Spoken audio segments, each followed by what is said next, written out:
اعوذ باللہ من الشیطان الرجیم بسم اللہ الرحمن الرحیم صلی اللہ علیہ حبیبہ محمد وآلہ وسلم۔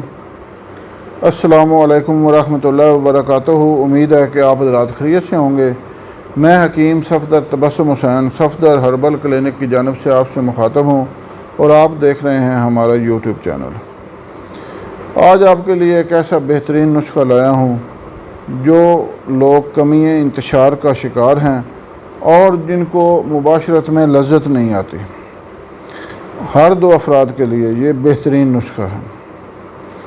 نسخہ بیان کرنے سے پہلے آپ سے گزارش ہے کہ چینل کو سبسکرائب کر لیں، ویڈیو کو لائک اور شیئر کریں تاکہ دوسرے دیکھنے والے افراد تک بھی یہ نسخہ پہنچے، اس سے فائدہ اٹھائیں اور میرے اور آپ کے لیے صدقہ جاریہ بنے۔ کمی انتشار کا مسئلہ بہت بڑا ہے کیونکہ اس سے مباشرت نامکمل رہتی ہے اور جس کی وجہ سے دونوں جو مباشرت کے فریق ہوتے ہیں ان کو بالکل بھی مزہ نہیں آتا، کیونکہ مباشرت رہتی ہی نامکمل ہے تو مزہ کس طرح آئے گا۔ تو اس طرح گھروں میں بھی خرابی پیدا ہوتی ہے، جو زوجین کے مابین نفرت پیدا ہو جاتی ہے، تو اس کی وجہ سے گھر خراب ہونے کا بھی خطرہ ہوتا ہے۔ تو آج آپ کو انشاءاللہ ایسا بہترین نسخہ بتا رہا ہوں جس سے الحمدللہ یہ آپ کے دونوں مسئلے انشاءاللہ ٹھیک ہو جائیں گے، انتشار بھی مکمل آئے گا اور مباشرت میں بے بہا لذت محسوس ہوگی۔ یہ انتہائی عرصے سے ہمارا آزمودہ نسخہ ہے، ہم مریضوں کو استعمال کرواتے ہیں اور آج تک نہیں ہوا کہ جس نے استعمال کیا ہو اس کو فائدہ نہ ہوا ہو۔ تو نسخہ انتہائی توجہ سے سماعت فرمائیں۔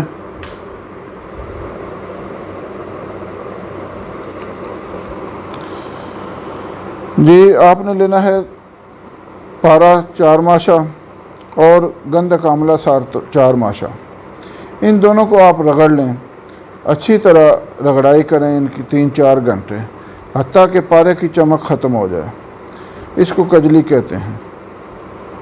پھر اس میں آپ نے 7 سلاجیت 10 گرام اور زعفران 10 گرام، لونگ ٹوپی والے یہ 5 گرام، مایا شتر عرابی 10 گرام، دار چینی 5 گرام، یہ ساری چیزیں آپ نے مکس کر لینی ہیں، بریک کر لینی ہے۔ نسخہ دوبارہ سماعت فرما لیں۔ پارا 5 گرام اور گندھک 5 گرام لے کر کجلی بنا لیں اچھی طرح رگڑائی کر کے۔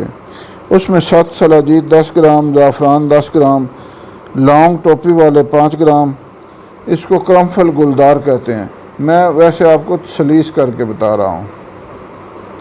مایا شتر عرابی 10 گرام، دار چینی 5 گرام، ان سب کو بریک کر کے انڈے کی زردی کی مدد سے اس کی گولیاں بنا لیں چنے برابر، اور مباشرت سے 2 گھنٹے پہلے 1 گولی دودھ کے ساتھ استعمال کریں۔ الحمدللہ کوئی وجہ نہیں ہے کہ آپ کا یہ مسئلہ حل نہ ہو۔ یہ انتہائی بہترین اور اچھا نسخہ ہے اور آزمودہ ہے، استعمال کریں، فائدہ اٹھائیں، دعاؤں میں یاد رکھیں۔ اللہ حافظ۔